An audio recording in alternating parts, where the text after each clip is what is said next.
You'll be surprised by how someone's real attitude and emotions can show when they think the cameras are not rolling anymore, and Harry and Meghan are not an exception. Watch this clip and try to answer the question: was Harry sad and trying to appear joyful, or instead he was joyful and trying to appear sad?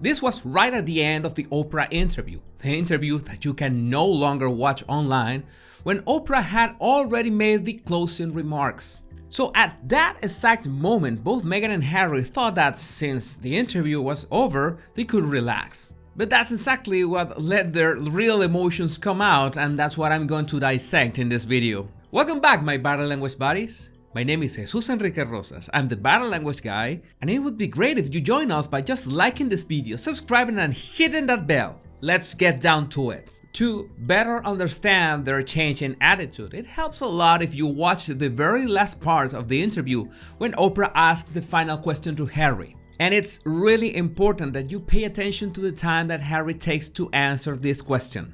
Do you think in some way she saved you? Yeah, without question. Do you think in some way she saved you? Yeah, without question.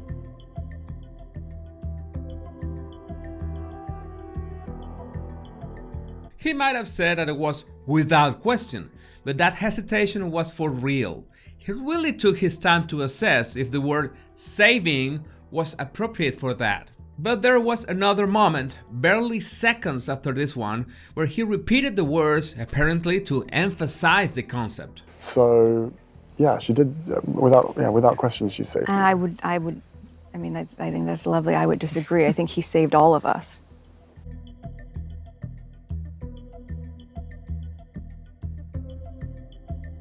You can see that the closer we are to the end of the interview, the more conflicting and contradicting are Harry's emotions. Now, a few months ago, most people thought that Harry was some sort of a prisoner, Meghan controlling him, I don't know, under some kind of spell. But after so many lies and inconsistencies, and after we already know that we can no longer trust Harry, there are many moments in this interview that we can watch with a better understanding.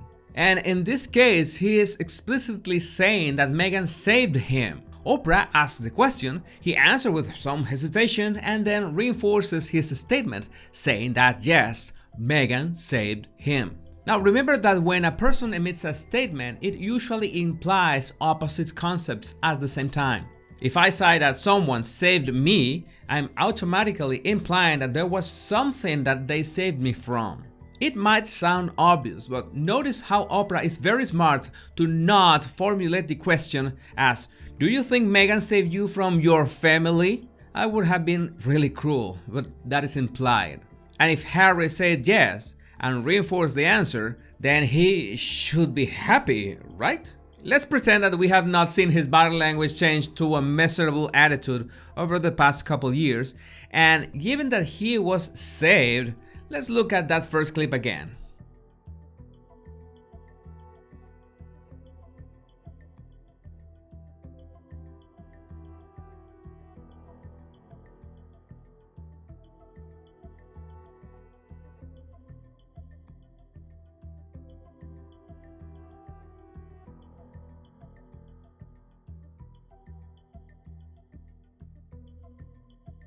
Now, here's the thing. It happens all the time when you're doing any kind of human behavior analysis, no matter if it's body language or a verbal assessment.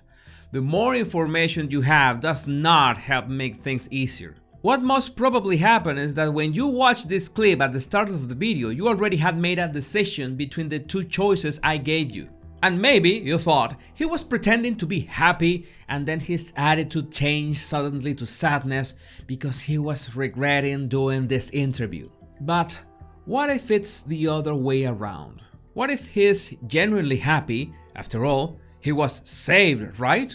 And then he noticed that he was breaking the attitude he had over all the interview, an attitude of seriousness. I have to tell you, at first I thought when I rewatched this clip that Harry was faking joy and that this sadness at the end was his real emotion. But then I realized that I have a big problem with that theory. And let's call this theory the kidnapped Harry. That he is somehow acting against his will. Does that make sense to you? I mean, he wanted to leave his royal duties? Check. He wanted to marry Meghan? Check. He wanted to have kids? Check. Then he should be happy. It's not that hard. I mean, people can be happy with pizza and beers, so how difficult can that be? People used to argue that this was all because of Meghan, that she was the only one planning everything and pulling the strings and controlling Harry like a puppet. But I disagree, because Harry himself sat down for this interview, backing all these claims about his family, and at the same time that Prince Philip's health was not going well. Saying that Harry was forced to do this does not make sense because, again, how come he was laughing at the end?